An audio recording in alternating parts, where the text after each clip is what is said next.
In this instalment, I'd like to talk about the topic of working with the negative self-image, or a negative self-image, however you want to put it. And this is a tricky thing. It's a tricky thing because what we normally do to work with the negative self-image doesn't help, but actually makes it worse, which is, of course, inevitably the way.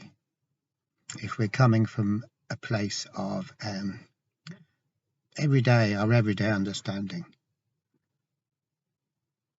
if we're coming from a place of our everyday understanding, no matter what we do, it's going to rebound on us because our everyday understanding is wrong, inevitably wrong.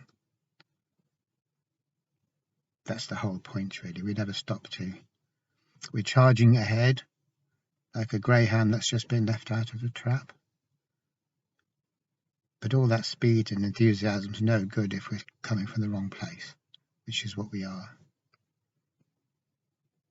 So supposing I do the logical thing and I try to work with the pain that comes from having a negative self-image by deliberately reversing it. So, of course, we're entering the territory of self-affirmation, positive self-talk, and all that kind of stuff.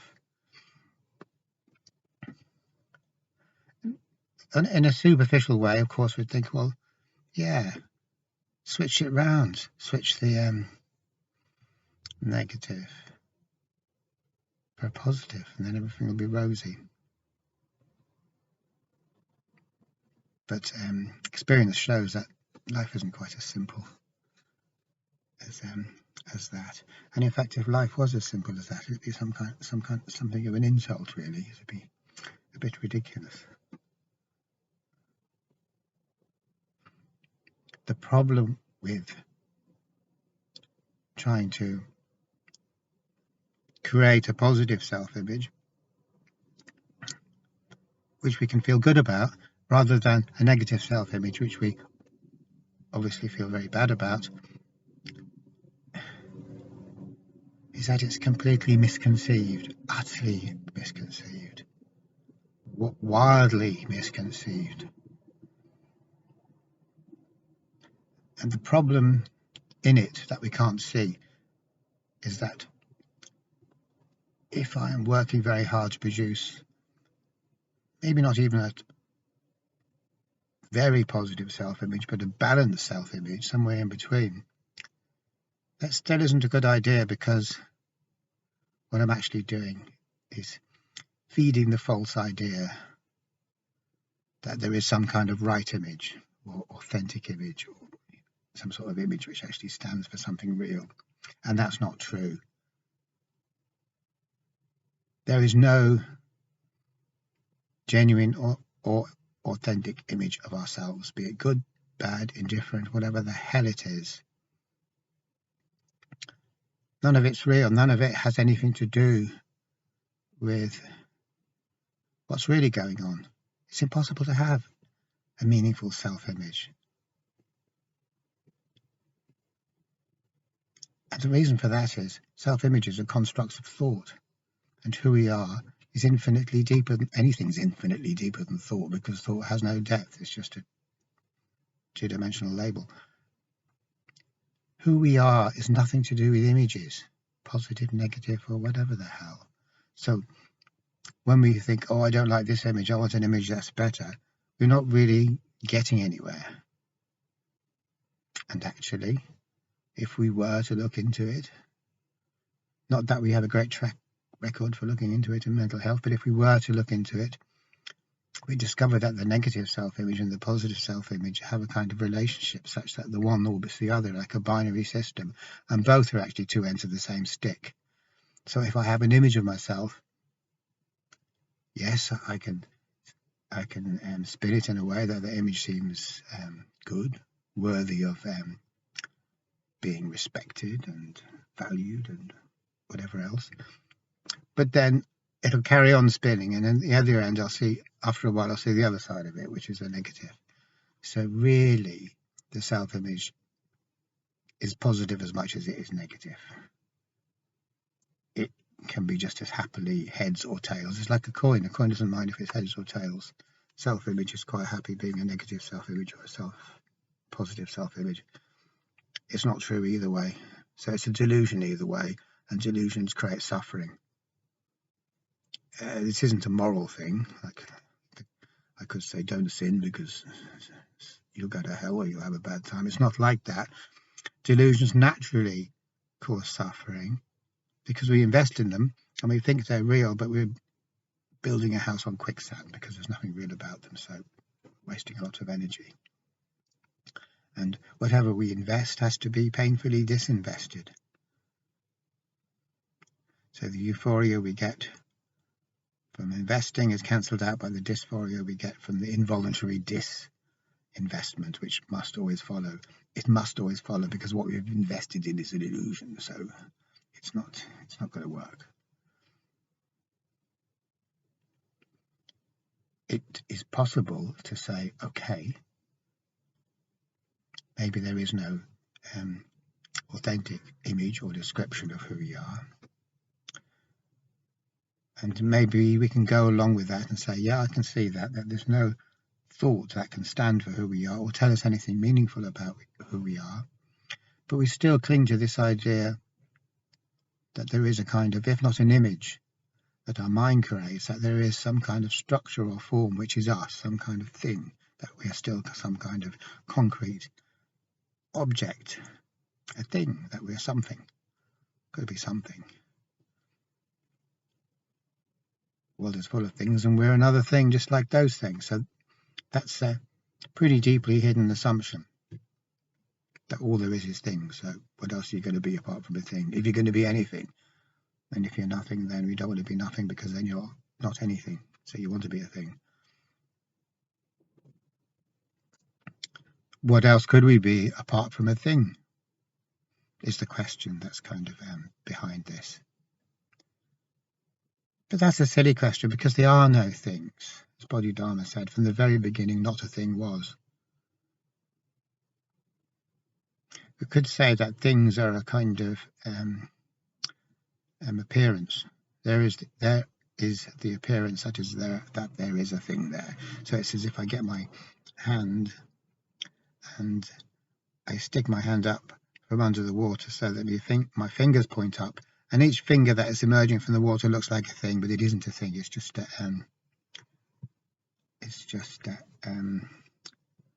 three-dimensional extrusion of an n-dimensional reality, which is, I can't remember who said that. I think could have been David Bohm said that. So what appears to be a thing is just a path, like a tip of an iceberg, or something which isn't a thing because it's got too many dimensions to be a thing. Now, a thing always has to have limited dimensions. We've got to see all the way around it. You walk all the way around it, you see it from every possible angle, you see everything that it is. You can then create an exhaustive description, a description which doesn't miss anything out, so that's important. But if all the appearances of things are merely extrusions of an n-dimensional reality, because that's what reality is, it's n-dimensional, it's not just a limited thing, there's a lot of dimensions in it, then we can't say they're things, and we can't walk all around them, and we can't exhaustively describe them, because what they really are is something we can't know, because there's too much to them. It's not possible to get to the bottom of them. It's not possible to fathom them. So we might look at a little thing and think, that's not very important, it's just a thing, but it isn't. It's an n-dimensional super complex object pretending to be something simple like a shoe or a stick or an empty packet of cigarettes or something. Nothing really is what it seems to be, and that's the most basic thing to learn, because if you keep on thinking things are just what they seem, you're never going to get anywhere, because that's not how it works. When you start looking at stuff, if ever you do, then like Heraclitus says, what you're going to discover is that nature loves to pretend to be what it isn't. It's a kind of a trick. It's going to see, well, will you fall for this trick? It's an intelligence test of a sort, and it's not intelligence so much. It's like deep thinking. Are we going to think any more deeper about it, or are we going to be satisfied with whatever story we've been given off at the outset? And generally, we're given a story and we're pretty happy with it, and we don't look deeper into it. And so nature fools us pretty easily. It must be kind of a boring game for nature, really, because we're so easily fooled. But not to stray too far from the topic, which isn't so much things in general or kind of philosophical approach to the whole, or metaphysical approach to the whole of reality, we're talking about the self-image. So the self-image is like a cartoon label or something like that we take to be meaningful. But if we look beneath the self-image, what we think we are, who we think we are, the idea we have of ourselves, and not to say that this is just a simple thing you can do, but over the fullness of time it can happen. It's an ongoing process. It can happen, and it can happen a bit more. So it is something that we can develop the ability to look a bit deeper and a bit deeper and a bit deeper. What we discover is that who we are is not tangible. It's intangible, completely intangible. Like the gear stick of a car is tangible. If you kick a brick, you kick it hard without any steel capped toe caps, you'll find that it's very tangible, and you might break a toe and you'll feel a lot of pain. That's because it's tangible. Tangible stuff can hurt you. You can grab hold of it, grab hold of the brick and throw it through someone's window or something. But who we are isn't like that. It's not like a brick. You can't grab hold of it. You can't smell it. You can't taste it. You can't measure it. You can't detect it with sophisticated instrumentation or the senses, which are even more sophisticated than our most sophisticated technological detectors, because it's intangible. Who says it has to be tangible? Who says who we are has to be a tangible object? Who says that? Why do we automatically assume? Do we feel like tangible objects or things? Is that what we feel like? Or is that what our thoughts tell us we're like? Now, we do go around thinking that we are things, limited. It's like something you can walk all the way around and see all sides of it quite easily. But that's merely because we're so used to believing what thought tells us. It's not a perception. That's brainwashing. It's conditioning. That's thought telling us what to believe. And we are very, very eager to believe whatever thought tells us to believe. It's like, tell me some more, please, so I can believe that bullshit as well. Because there's no limit to how much bullshit we can believe, or want to believe, apparently. Because there's some kind of comfort in believing in bullshit.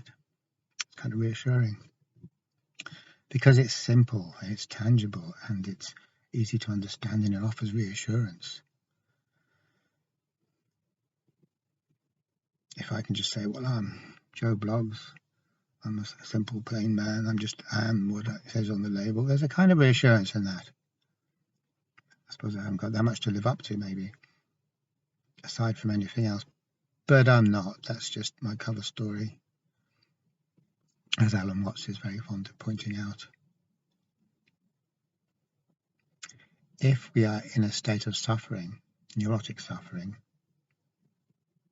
then we'll feel ourselves to be a thing. But that's because the thinking mind has squeezed us into a box. So because we believe what we're told, we feel that we are squeezed into a box, even though there's no box there, because the box is a fiction. There's no boundaries. The boundaries are fiction. But we've been squeezed into a very narrow corner all the same. And we will suffer a lot because that's what causes the suffering. Being who we are in the nature, or what we are in the nature, which is not limited and which is not a thing. Being compelled to be a thing, or being compelled to believe that we are a thing. So that it's an extraordinary act of violence, and it causes a lot of pain. Who we actually are is not limited. It can't be fitted in the box. It just can't. It's not like I'm coming out with some kind of new age stuff because I want everyone to feel good or I want me to feel good. This is just pure observation. You cannot demark who we are in our essence. You cannot draw lines around it, because who we are in our essence is the same as what everything is in its essence. There's only one essence. It's not hundreds of essences. And that one essence is simply the movement that David Bohm talks about, the wholer movement, the movement of everything which is just moving. It's a movement. It's Heraclitus's universal flux. It's movement. Everything is movement. And we can't say what is moving, and we can't say where it's moving from or where it's moving to, because all of those things are labels. All of those things are mental constructs. But we can say it's a movement, because it's not sitting still, it's not stagnating, it's not staying the same, it's continually going beyond itself. This is not an unscientific thing to say.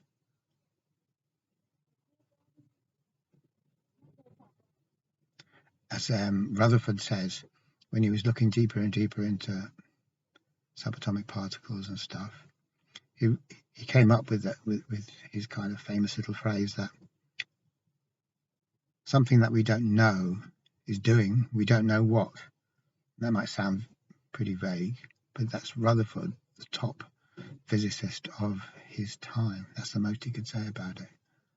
So we might think we're smarter than Rutherford and we know what's going on there, and we can say what the thing is and what it's doing, but that's just delusion. We can never know what the thing is, and we can never know what it's doing. But something that we can't know is doing something that we don't know what, and that's about it, really.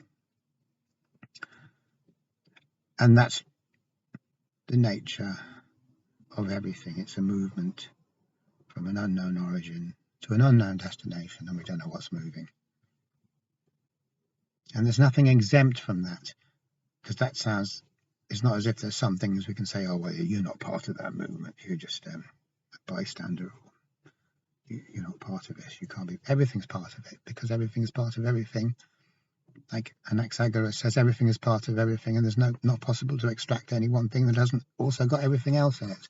And if that sounds strange to us, it's only because we've spent so many centuries, obviously not necessarily personally, but collectively, believing in the doctrine of rationality, and rationality always works by making categories, making boxes, making demarcations, because that's what it is. It's a box-making thing, and that's fine. That doesn't mean reality is a box or exists in a series of boxes or compartments. It just means that's how thought works, and because we are so used to it, we think everything has to be demarked and limited and separated from everything else, because that's how thought works. Separates this is a this and that's a that. This is a peach and this is an apple and that's a banana, and Bob's your uncle. That's fine, but that's not how it is in reality. There isn't that separation. As a number of quantum physicists have pointed out, they looked and they couldn't find any compartments, they couldn't find any walls, and so they said, I can't find any compartments, I can't find any walls. Everything is in everything. That may not be how we normally understand things, so it isn't how we normally understand things, and it might seem strange, but that's okay. It's actually us that's strange, because we want to see everything in a very simplistic way, and we insist on reality matching our simplistic viewpoints. But unfortunately, reality doesn't have to play ball with us. Otherwise, God knows what sort of crappy, half-assed universe we'd create for ourselves. It really would be crap. But thankfully, the realities that we create for ourselves are only virtual realities. Painful virtual realities, because we get stuck in them, and they're very, very limiting and kind of torturous, but they're only virtual, which means we can learn not to believe in them. We can learn not to be hypnotized by the power of these mind-created illusions. So we tend to think that being intangible isn't a great thing. It's kind of like, what's so great about being intangible? We somehow think that greatness ought to be taken seriously. We have to be a thing, which is ludicrous, because a thing is only a thing by contrasting it with other things that are not it. So it's very mundane. It doesn't have anything really to going for it, really. You can't beat the intangible because the intangible isn't limited. It doesn't make it any less amazing that it can't be limited, obviously. So if we look into anything, but if we look into our nature, who we are, that we'll not find anything there. We'll not find any things there. So we can't make an image, because you can't make an image of the intangible. You can't have a formula for it, or a concept of it, or a description of it. But that's okay. We don't have to have a description of ourselves to feel like, unless I can describe myself in a kind of simplistic way, I feel upset. Which is kind of what we like as a modern culture. We have to have an identity. I'm a this. I can't be a this because there is no this. That's just a mental construct. And plus the I, which I want to be this, is also not a mental construct. So we should just forget the whole thing, really. So if we go looking into it, there is only intangibility. So you can't have a positive intangible and a negative intangible. Intangibility is just intangible. It's neither good nor bad. It's neither right nor wrong. We spend so much of our waking days worrying about right and wrong. Am I right? Am I wrong? Am I good? Am I bad? And yet there is no right and wrong. So how stupid is that? We suffer a lot because of it as well. Because if we say being right is great, or if we say winning is great, we've also said being wrong is very terrible and losing is very terrible. And so that's suffering. And even when we don't suffer, we say that being right is great and we're right. That's not real joy. It's just a very shallow experience of euphoria. It doesn't connect us with the actual nature of things. It's just it's a meaningless delusion, which temporarily makes us feel good, but not in a real way. It doesn't really make us feel good. It's just a kind of a buzz. It's just a buzz that will turn negative a bit later on, and then we'll turn it positive a bit later on after that, and then it'll turn negative, but it'll never get anywhere. It'll never, it's boring, basically, is what I'm trying to say. I was wondering what I was trying to say, and that's it. It's really, really, really boring. So that to identify with this reified self, this kind of image of myself, okay, we could say it creates suffering, but above all, it's so tedious and so boring. When that's not what things are like, really. It's not what reality is like. It's just how constructs are boring. So there is no way to simply flip over a negative self-image, because that'll just perpetuate the illusion that who we are is an image, who we are is a thing. So there's nothing we can do at all, in terms of intervention, because intervention always goes from wrong to right. That all interventions are an attempt to make something that's wrong, make it be right. And there is no wrong and right, so we might as well forget about it.